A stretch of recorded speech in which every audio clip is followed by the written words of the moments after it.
क्या आपने कभी ध्यान दिया है कि अक्सर ऐसा होता है कि जो लोग सबसे ज्यादा दुख झेलते हैं वे वही होते हैं जो आवेग में आकर प्रतिक्रिया करते हैं। ऐसे लोग जो पल भर में रिश्ते तबाह कर देते हैं, जो अपने गुस्से पर काबू न रख पाने के कारण शानदार मौके गंवा देते हैं। और सबसे हैरानी की बात यह है कि इनमें से कई लोग अगर पीछे मुड़कर देखें तो उन्हें एहसास होगा कि अगर वे बस कुछ पलों के लिए शांत रहते तो सब कुछ कितना अलग होता। लेकिन दुर्भाग्य से अधिकांश लोग यह सबक समय रहते नहीं सीखते। वे अकेले पछतावे से भरे रह जाते हैं और उन्हें लगता है जैसे किस्मत हमेशा उनके खिलाफ है। रोमन सम्राट मार्कस ऑरेलियस, जिन्हें इतिहास के महानतम स्टोइक दार्शनिकों में से एक माना जाता है, युद्धों, धोखों और व्यक्तिगत त्रासदियों के बीच फिर भी उन्होंने लगभग अलौकिक शांति बनाए रखी। वे अक्सर कहा करते थे, आपका अपनी सोच पर अधिकार है, बाहरी घटनाओं पर नहीं। ये बात समझ लें और आप शक्ति पालेंगे। इस लेख में आप जानेंगे कि शांत रहना किसी भी इंसान का सबसे शक्तिशाली हथियार क्यों है और कैसे इस सिद्धांत को आप अपने आधुनिक जीवन में लागू कर सकते हैं, भले ही आप ट्रैफिक, सोशल मीडिया और ऐसे लोगों से घिरे हों जो रोज आपकी सहन शक्ति की परीक्षा लेते हैं। और अगर आप अंत तक देखेंगे तो आप समझेंगे कि यह कौशल आपको उन अधिकांश लोगों से कई साल आगे कैसे ले जा सकता है जो अभी भी अपनी भावनाओं के गुलाम होकर जीते हैं। मार्कस ऑरेलियस किसी शांत कोठरी में पैदा नहीं हुए थे। वे युद्ध काल में सम्राट थे।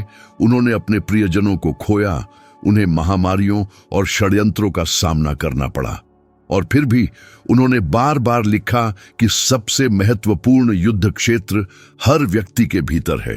यह कहना कि आपका अपनी सोच पर अधिकार है, बाहरी घटनाओं पर नहीं, कोई दूर का सूत्र नहीं है। यह किसी भी ऐसे व्यक्ति के लिए एक व्यावहारिक मार्गदर्शिका है जो छोटी छोटी आवेगों को रणनीतिक लाभ में बदलना चाहता है। एक आम स्थिति की कल्पना कीजिए। कोई आपको सड़क पर ओवरटेक कर आगे निकल जाता है, आपका बॉस कठोर आलोचना करता है या एक संदेश आता है जिसकी टोन आपको हमले जैसी लगती है। पहली प्रतिक्रिया शायद ही कभी तर्कसंगत होती है। यह स्वचालित, कोलाहलपूर्ण होती है और अक्सर ऐसे परिणाम पैदा करती है जो उस पल के बीत जाने के बाद भी लंबे समय तक बने रहते हैं।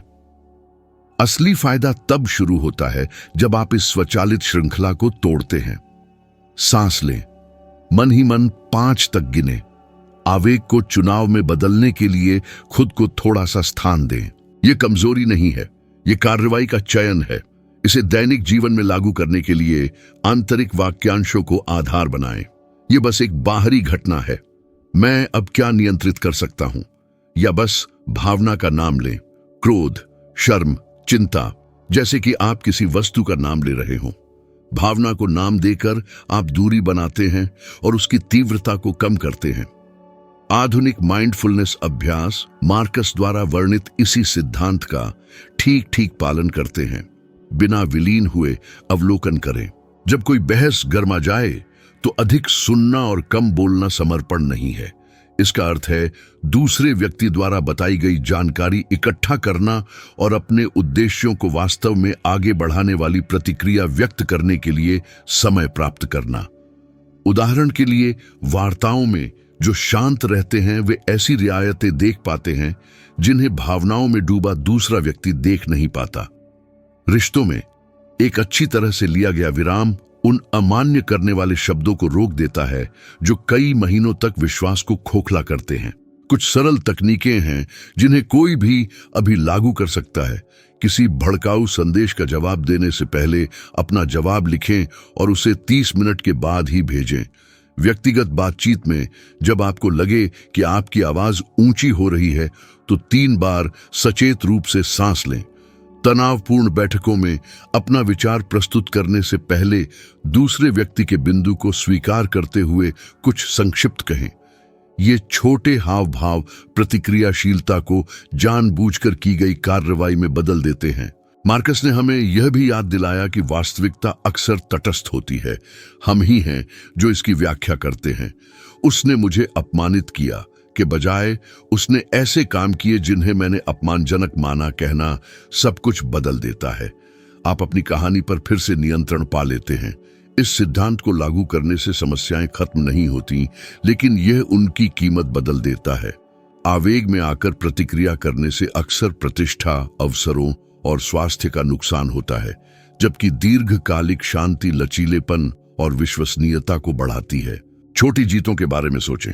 बिना किसी चोट के झगड़े से निकल जाना, असहमति के बाद भी दोस्ती बनाए रखना, एक ऐसी बातचीत को बचा लेना जो हारी हुई लग रही थी, क्योंकि आपने गुस्से को अगले कदम तय नहीं करने दिए।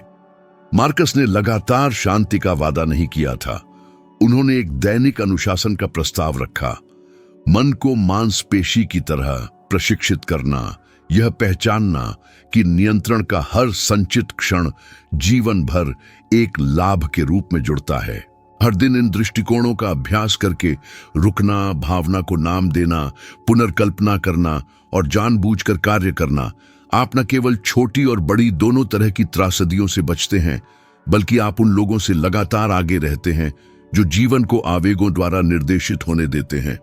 क्रोध उन सबसे विनाशकारी भावनाओं में से एक है जिसे कोई इंसान पाल सकता है, और मार्कस ऑरेलियस ने इसे गहराई से समझा था।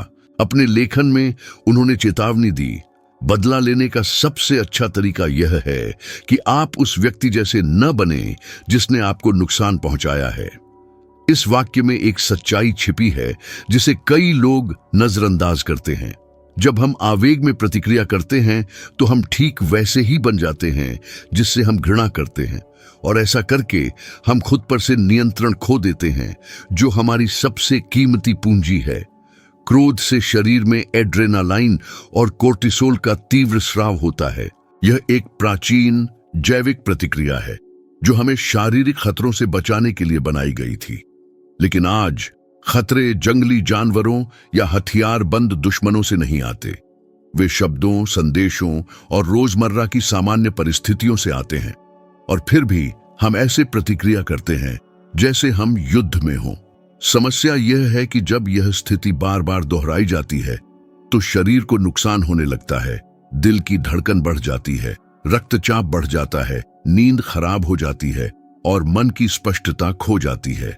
जो क्षण भर के क्रोध के रूप में शुरू होता है वह कई वर्षों की शांति छीन सकता है। मार्कस ऑरेलियस ने देखा कि क्रोध एक ऐसा जहर है जिसे आप इस उम्मीद में पीते हैं कि दूसरा व्यक्ति मर जाएगा। मन में नाराजगी पालना, शिकायतें रखना, अपने दिमाग में बार बार बहस दोहराना, यह सब धीरे धीरे आत्मा को खोखला कर देता है, और आधुनिक जीवन में यह सूक्ष्म तरीकों से प्रकट होता है। एक ड्राइवर जो पागलों की तरह हॉर्न बजा रहा है, कोई व्यक्ति जो घंटों ऑनलाइन बहस कर रहा है, या एक व्यक्ति जो लगातार पिछली ज्यादतियों को याद करता रहता है।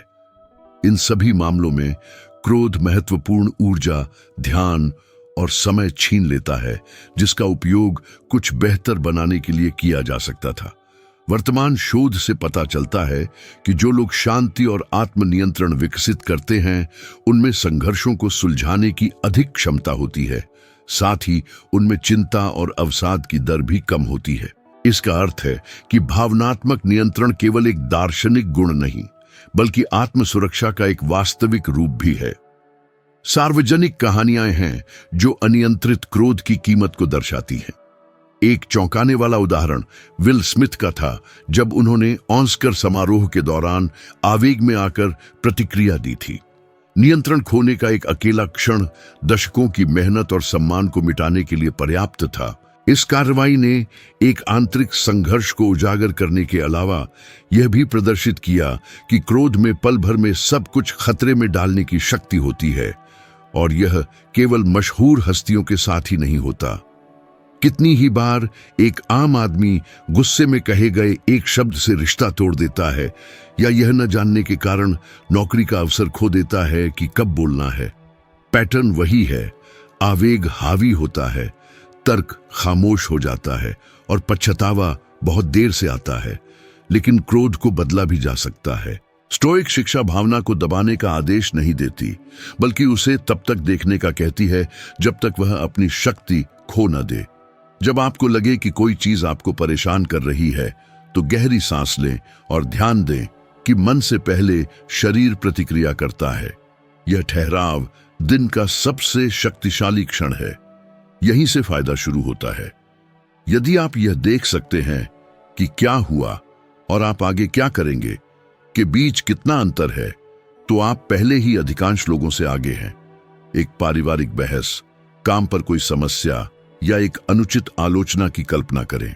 तुरंत प्रतिक्रिया करने के बजाय ये देखने की कोशिश करें कि मार्कस इसे समग्रता का दृष्टिकोण क्या कहेंगे। खुद से पूछें कि क्या यह स्थिति अब से एक हफ्ते बाद भी मायने रखेगी। 90% मामलों में जवाब नहीं होगा। और जब आप क्षण भंगुर चीजों पर हावी न होना सीख जाते हैं, तो आपकी ऊर्जा केवल उसी चीज में लगती है जो वास्तव में मायने रखती है। शांति एक विकल्प है जिसके लिए अभ्यास की आवश्यकता होती है।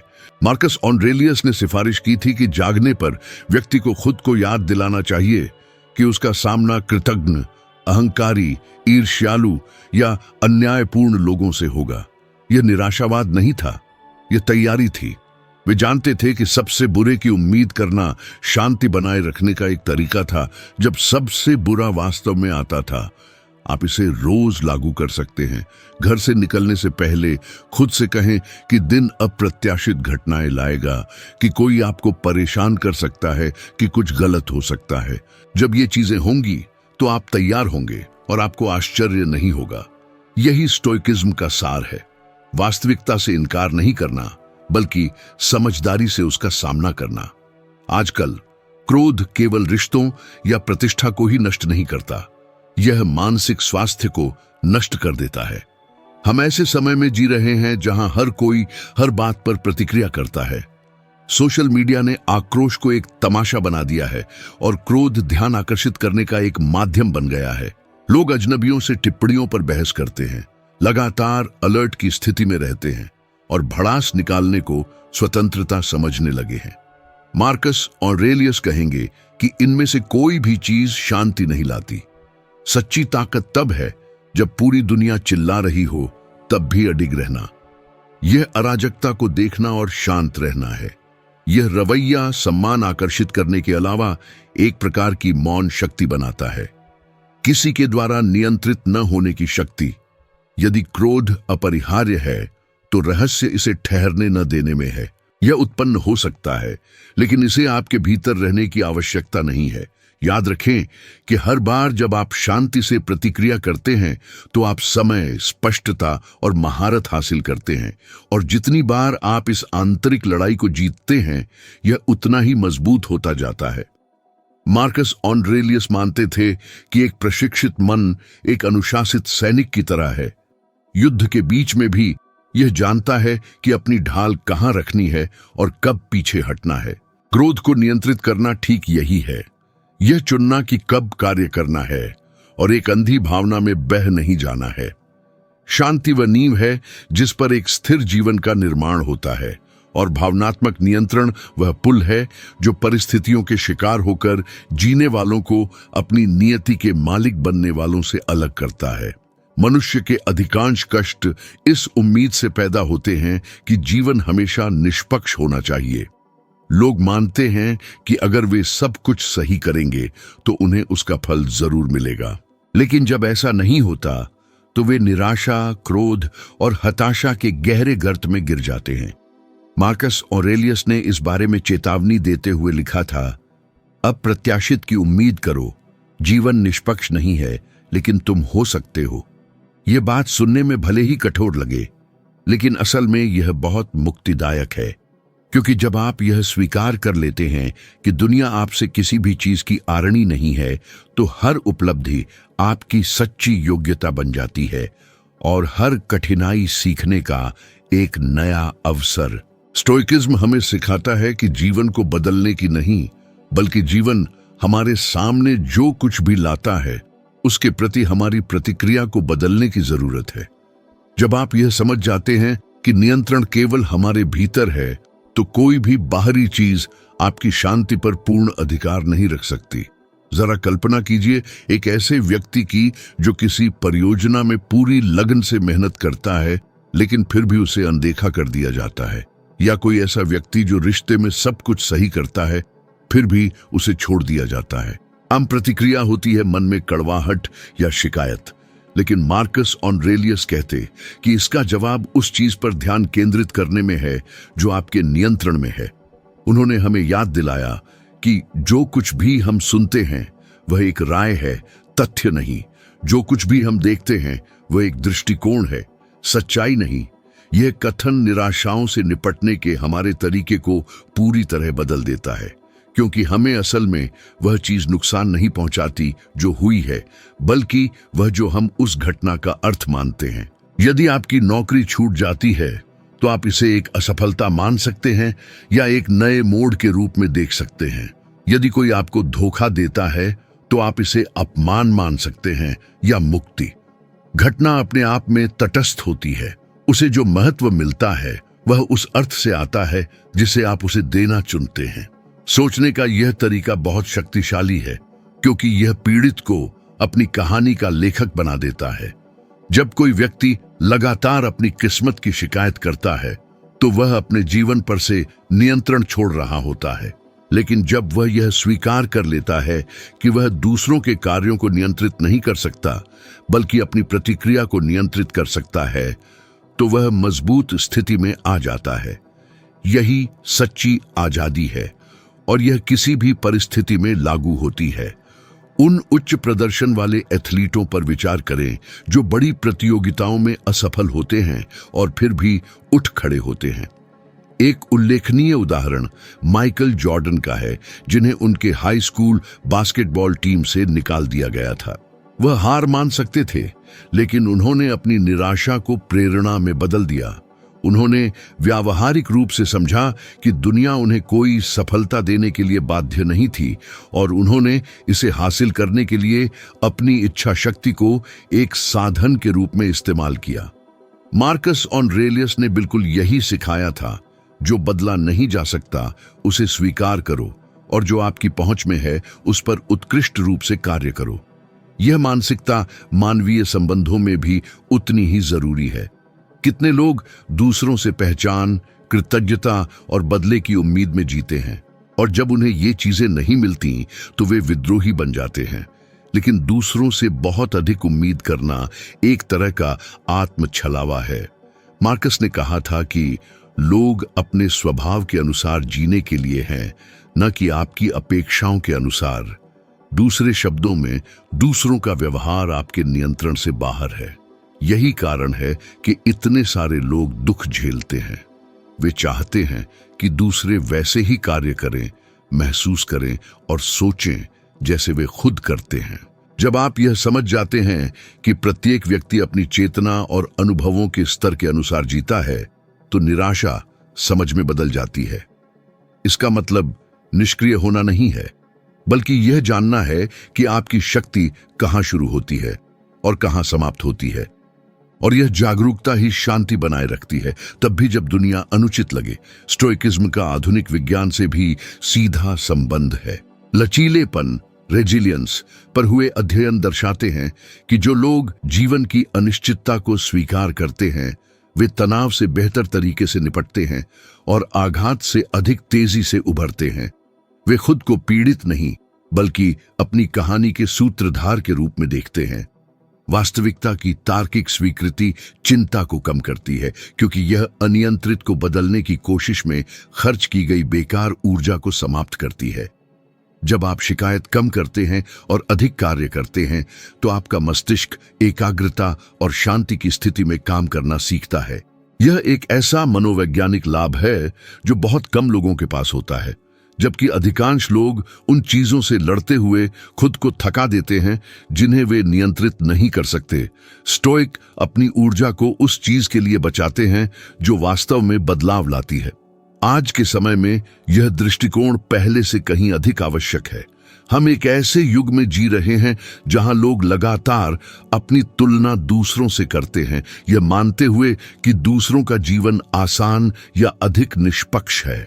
सोशल मीडिया इस भ्रम को और पुष्ट करता है कि सफलता तात्कालिक होती है और इससे असंतोष का एक चक्र पैदा होता है।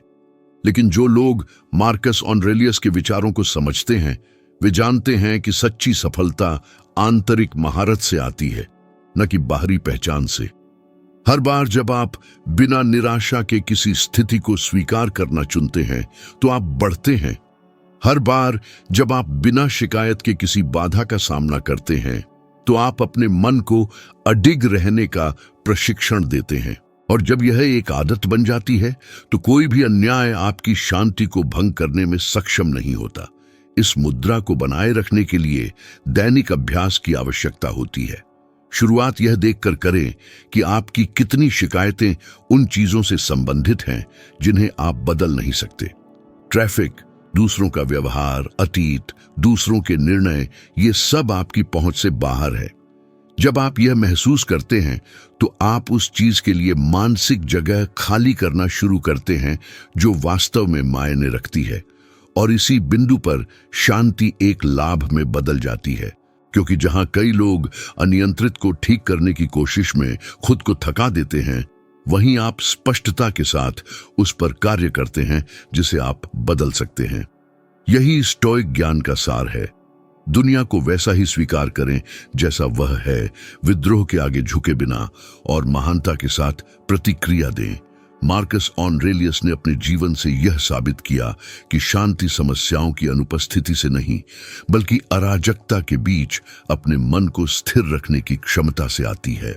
ये मौन शक्ति ही उन लोगों को अलग करती है जो केवल जीवित रहते हैं, उन लोगों से जो वास्तव में शांति से जीते हैं।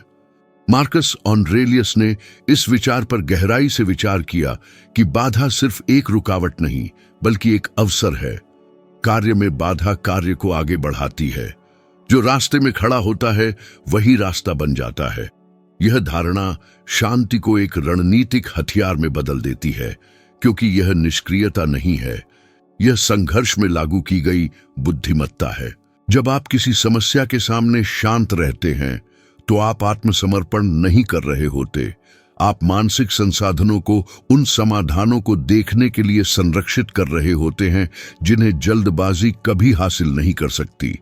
उदाहरण के लिए, तनावपूर्ण वार्ताओं में जो लोग चिंता के आगे झुक जाते हैं, वे अनावश्यक रियायतें देते हैं।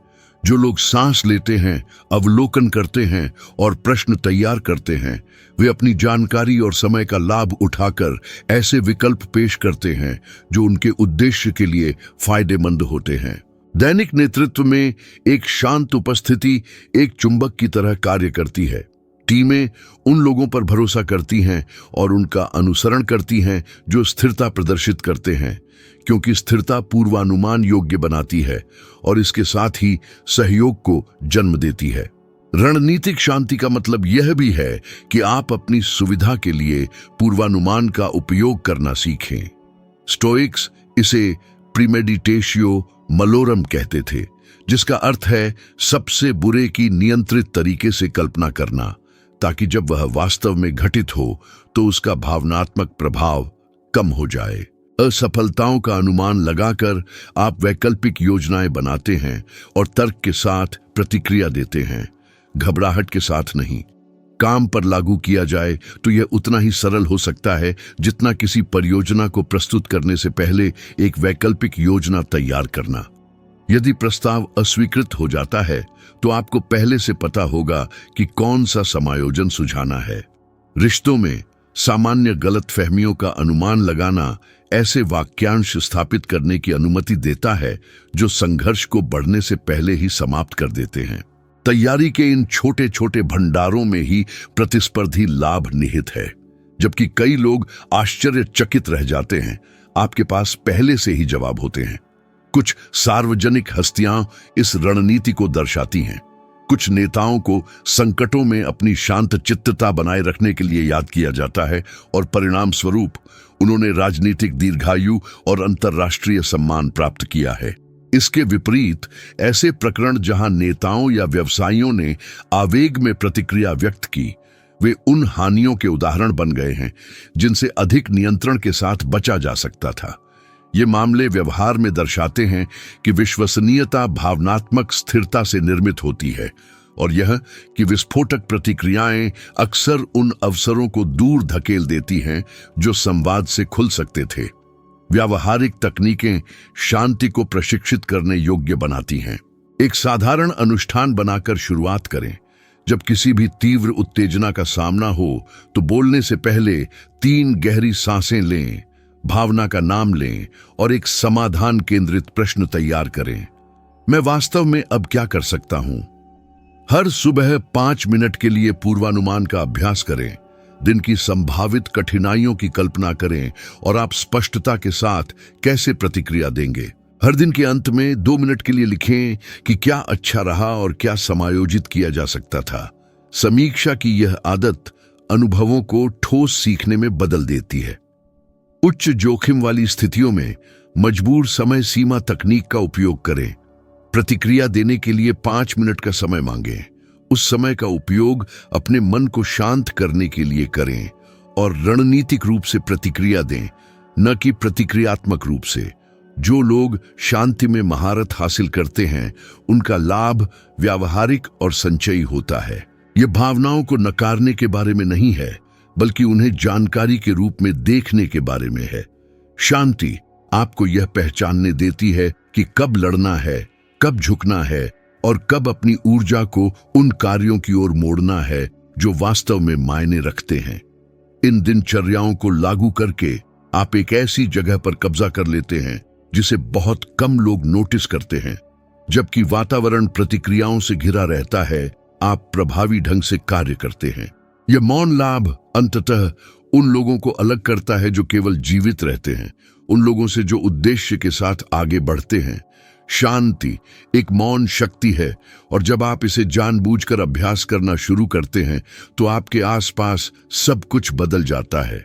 स्थितियां आपको हावी करना बंद कर देती हैं, लोग आपकी उपस्थिति को अधिक सम्मान के साथ देखते हैं और परिणाम अधिक स्वाभाविक रूप से आने लगते हैं। यह परिवर्तन धीरे धीरे होता है, आपके प्रतिक्रिया करने, बोलने और निर्णय लेने के तरीके में। यह परिस्थितियों द्वारा बह जाने और अराजकता के बीच एक स्थिर केंद्र बनने के बीच का अंतर है। यदि यह सामग्री आपके साथ मेल खाती है तो इस वीडियो को किसी विशेष व्यक्ति या किसी ऐसे व्यक्ति के साथ साझा करें जिसे आपको लगता है कि आज इसे सुनने की आवश्यकता है। मैं आपकी संगति के लिए ईमानदारी से धन्यवाद करता हूं और अगले वीडियो में आपसे मिलने की उम्मीद करता हूं।